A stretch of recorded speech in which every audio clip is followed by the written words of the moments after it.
Que bom nós estarmos aqui, não é? Louvado seja Deus. Vamos aplaudir Jesus.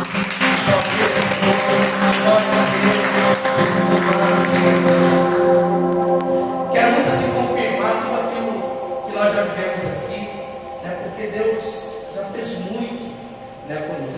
Como já foi dito no meu nome Lauro, eu participo do grupo de oração da ressurreição na palavra de São Pedro, né, na Praia de Soares Vitória, servindo lá no grupo de oração, né? Sou casado, tenho um filho de 14 anos, o Miguel. Então eu, minha casa e minha família, né, servimos ao Senhor.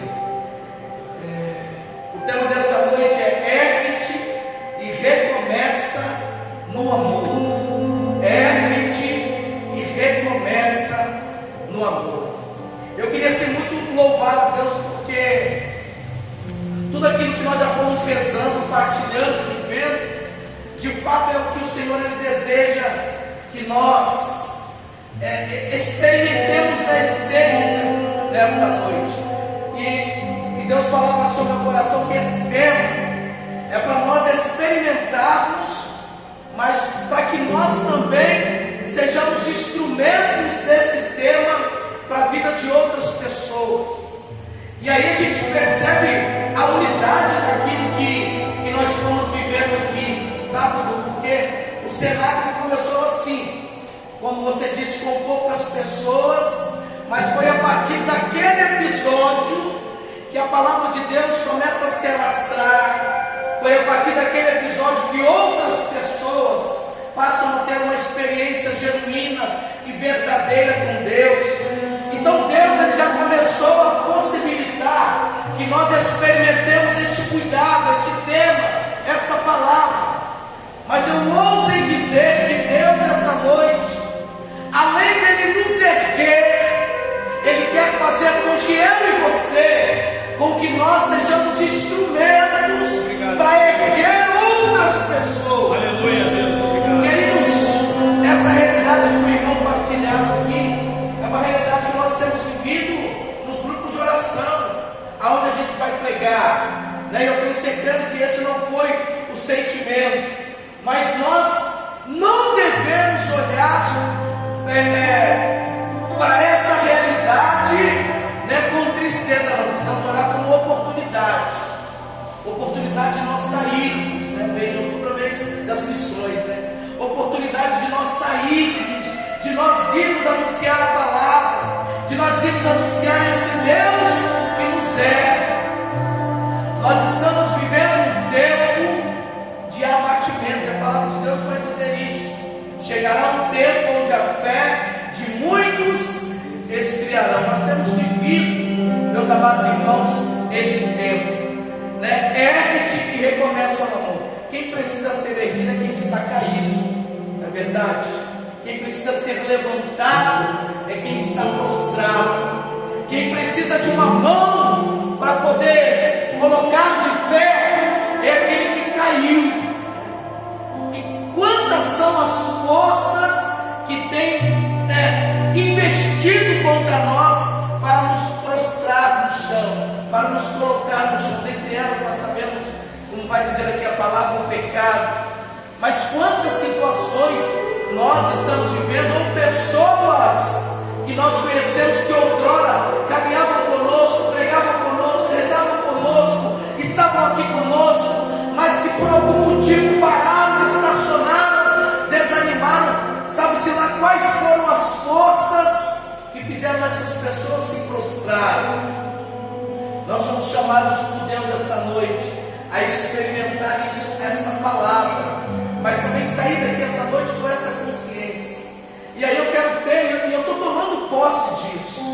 Eu quero ter a certeza, eu tenho a certeza que esse cenáculo, que essa unção que Deus está derramando sobre nós essa noite, é para que nós saiamos daqui com sede de almas, com sede de vidas, com sede de pregar, de cantar, de tocar, de anunciar, seja para um, para dois, para três, para quatro, não importa, mas que nós saiamos aqui essa noite sedando de gastar a nossa vida para erguer outras pessoas, de gastar a nossa vida para levantar outras pessoas.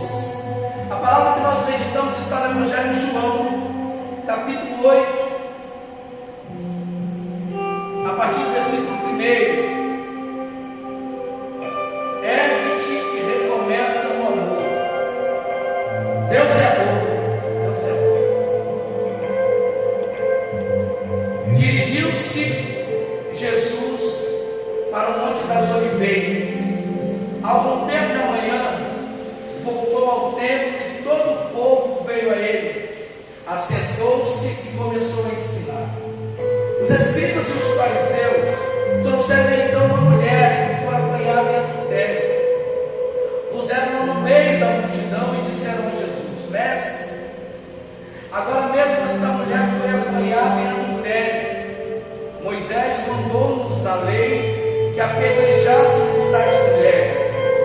dizes sobre isso? Perguntaram-lhe isso a fim de pô-lo à prova e poderem acusá-lo. Jesus, porém, se inclinou para a frente e escrevia com o dedo na terra. Como eles insistissem, ergueu-se e disse-lhes: quem de vós estiver sem pecado, seja o primeiro a lhe atirar uma pedra. Inclinando-se novamente, escrevia na terra. A essas palavras, sentindo-se acusados pela sua própria consciência, eles se foram retirando um até o último, a começar pelos mais idosos, de sorte que Jesus ficou sozinho com a mulher diante dele. Então ele se ergueu e, vendo ali apenas a mulher, perguntou-lhe: mulher, onde estão aqueles que te acusavam? Ninguém te condenou? Respondeu ela: ninguém, Senhor. Disse-lhe então Jesus: nem eu te condeno, vai e não tornes a pecar. Palavra da nossa salvação, glória a vós, Senhor. Essa é uma leitura que nós conhecemos muito bem. Jesus, ele está no Monte das Oliveiras, e a palavra diz que ao romper da manhã, ou seja, Jesus passa a noite inteira rezando, orando, e pela manhã Jesus vai se deparar com uma situação. Jesus, Filho de Deus, mesmo sendo Filho de Deus, se colocava em oração. Nós vemos aqui nesse primeiro versículo a importância de nós investirmos, dedicarmos tempo na nossa vida também para nós rezarmos, para que pela manhã nós experimentemos e nós enfrentemos e tenhamos também a condição de enfrentar as provações, as dificuldades da nossa vida. Os escribas e os fariseus, quando Jesus chega no templo, depois de passar a noite inteira rezando, eles trazem uma mulher que foi pega em flagrante adultério e colocam diante de Jesus. E eles dizem para Jesus assim: Jesus, na lei de Moisés, lá no livro do Levítico nós vemos isso, e é também um dos 10 mandamentos, não cometer adultério e tal. Na lei fala que esse tipo de pecado precisa ser punido com a morte, e com a morte por apedrejamento. Na lei de Moisés manda que nós cumpramos essa lei rigorosamente dessa forma. O que é que o Senhor nos diz? E a intenção dos escribas e dos fariseus, de certa forma, era para pegar Jesus em alguma situação, porque nós conhecemos todos os conflitos e os embates que Jesus teve com os escribas e com os fariseus. Jesus, ele continua, depois que ele escuta a acusação dos escribas e dos fariseus, Jesus continua escrevendo no chão. E é bacana que alguns estudos vão dizer que enquanto Jesus escrevia, Jesus estava dando um tempinho para ver se eles percebessem a besteira que eles estavam fazendo, se eles se convertessem. Mas vai dizer a palavra que eles insistem ainda, apresentando aquela mulher, expondo aquela mulher, colocando aquela mulher em evidência. E aí, se nós fecharmos os nossos olhos e olharmos para a figura daquela mulher ali, talvez acuada, envergonhada, exposta, machucada, ferida, com medo da morte, porque a sua vida está correndo risco, e o bem ou o mal está nas mãos de Jesus. Jesus continua escrevendo no chão, depois da insistência. Jesus vai dizer assim: aquele que não tem pecado, atire a primeira pedra. E vai dizer a palavra que eles vão sair um a um, porque São João vai dizer: aquele que diz que não tem pecado, ele é mentiroso. Então todos nós falhamos, todos nós erramos, e eles vão saindo um a um por vez. Jesus, ele levanta os olhos e ele vê aquela mulher sozinha. E aí que é o trecho principal dessa leitura. Jesus vai dizer para ela assim: mulher, onde estão aqueles que te acusavam? Ninguém te condenou? E ela fala assim: ninguém me condenou. E Jesus vai dizer: eu também não te condeno. Vai e não tornes a pecar. Aqui está nesse último versículo o sentido principal daquilo que Deus quer falar conosco nessa noite, meus irmãos. O nosso Deus é um Deus misericordioso. Nós precisamos nos apropriar desta misericórdia de Deus. Nós precisamos tomar posse desse amor infinito de Deus por nós. Não há falha, não há erro, não há pecado que nós cometamos, que se nós nos apresentarmos a Deus de forma sincera e verdadeira, o Senhor nos perdoa, o Senhor nos purifica. Então, meus amados irmãos, nós somos chamados hoje a tomar posse desta palavra, desta misericórdia de Deus para a nossa vida. Porque quantas vezes nós também não adulteramos, quantas vezes nós também não acusamos, como os escribas e como os fariseus. Aqui eu entendo que nós, em muitos momentos da nossa vida, nós somos esses dois personagens. Ora nós somos os escribas e os fariseus que acusam o outro, ora nós somos essa pecadora pega em adultério.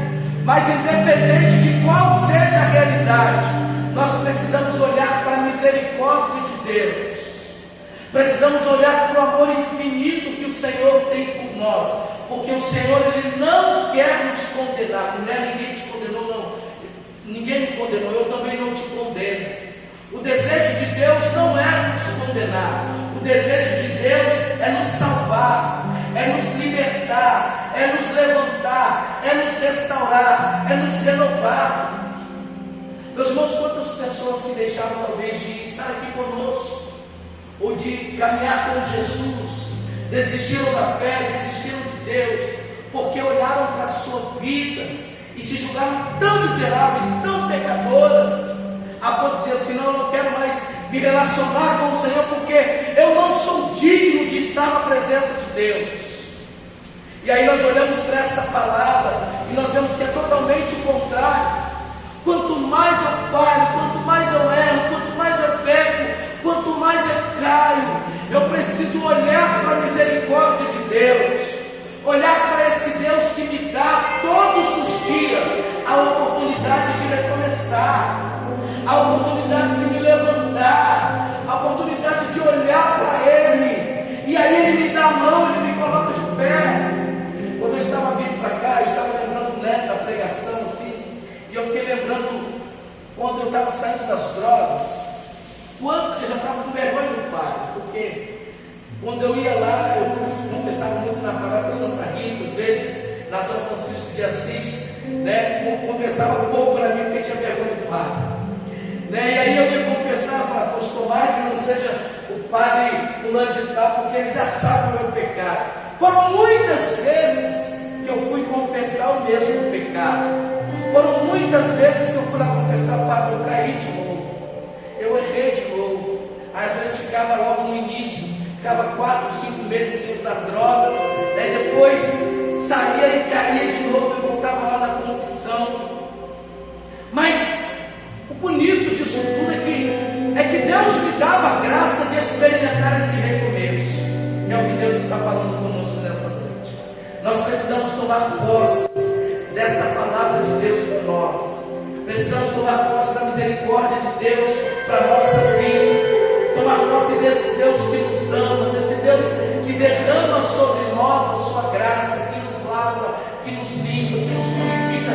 Nós não podemos deixar de buscar a Deus por conta das nossas falhas. Nós não podemos deixar de buscar o Senhor porque nós caímos, porque nós erramos, porque nós falhamos. Não, porque é na presença de Deus que nós experimentamos a sua misericórdia. Amém, meus irmãos? Amém. Louvado seja Deus. Vamos aplaudir a Jesus. Eu vou que você ficar de pé, fechar os seus olhos no instante. E Deus trazia essa reflexão no meu coração, para nós nos colocarmos como esses personagens aqui dessa palavra. Quantas vezes eu não fui essa mulher adúltera? Quantas vezes nós não traímos o Senhor? Ou outras vezes que nós fomos como esses aqui que apresentaram uma mulher, ou seja, quantas vezes nós não acusamos? Feche os seus olhos aí e vá se colocando na presença de Deus, se colocando na presença do Senhor, reconhecendo que eu e você, que nós muitas vezes vestimos a roupa desses personagens, que nós muitas vezes fomos esses que falharam, que erraram, que pecaram, mas nós estamos, meus amados irmãos e irmãs, como Pedro que negou, dentro do Senado, que é o ambiente da purificação, que é o ambiente da graça, que é o ambiente da misericórdia de Deus. Nós estamos dentro do cenáculo onde o Senhor derrama sobre nós o Espírito para nos libertar. Você pode soltando a sua voz e pedindo essa graça ao Senhor. Fala: Senhor, eu não quero continuar sendo como aquele que acusa, como aquele